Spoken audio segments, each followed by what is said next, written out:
Hey kids, this is Christian Reasoner Christian Durmeyer. and this is our history project video about the world. So first we're going to start off with Africa, and we're going to talk about what's cool about Africa. Well, one natural defense is it's got this big old desert called the Sahara Desert all the way to the far north. It's pretty cool, and it's pretty not cool. It's actually very hot because it's a desert. And that's a natural defense from invaders from The north. yeah, the north. Because, And then towards the south, you also have another natural defense, which is another desert yeah, called the Kalahari. there's just a couple deserts going on there. Also, in Africa, you have Mount Kilimanjaro, which is, I believe, the second largest mountain in the world. Yeah, it's the second largest mountain in the world. It's a really big mountain.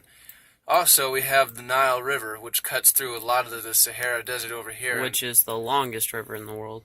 and also provides for the ecosystem in that general area, and is also found in Egypt. All right, moving on. We have. Oh, wait. Oh, also, Africa has a plentiful supply of natural resources, such as gold in your middle parts of Africa, about towards this general area where the mouse is.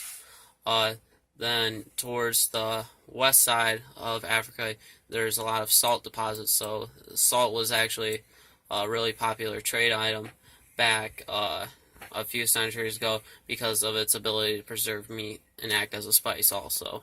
Also, due to the gold and salt trades, slave trade also became very, very popular in this general region of Africa, going off to America and Europe and several other places, but the salt and the gold trade helped to influence all that. Okay. And now we find ourselves in the middle of Japan, and there's Tokyo.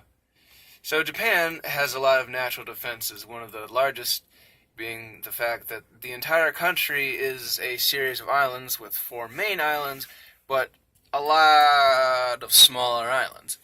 Yep. Now, the fact that it's completely surrounded by water gives it the natural defense, but the area is also in an area called the Ring of Fire, which is prone to natural disasters such as hurricanes, earthquakes, and tsunamis. Yep.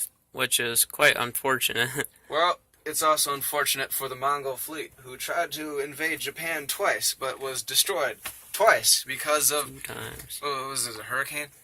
It was a typhoon. Yeah, typhoon. Big old natural storm destroying the Mongols, so they stopped messing with Japan. But the fact of the matter is Japan is so prone to tropical storms that they've become totally accustomed to that sort of environment, and their enemies don't want to mess with them because they don't know how to deal with it. Yep. And this actually boded them quite well, especially during even like recent wars such as World War II, because the fact that they were an island, it made it very hard to try to invade them because they had defenses on all sides.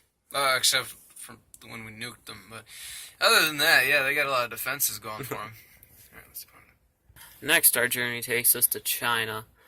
China is a quite big country. Actually has quite a few natural defenses, such as the Himalaya Mountains towards the southwestern region of the country.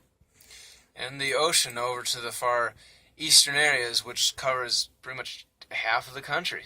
Which is where most people actually live, and it actually allowed them to do a lot of trade and whatnot. Yes. Now, one of the other natural defenses of China is the fact that it's entirely just a massive amount of land, which means that anyone trying to invade China would have a massive amount of enemy territory to traverse, which is made difficult because the Himalayan mountains are hard to traverse and it's hard to access this part of the ocean. So the entire country is pretty well defended, except for this big old patch of land up here, but that gets pretty cold, so most people really don't bother. Yep. Alright, that's what I got.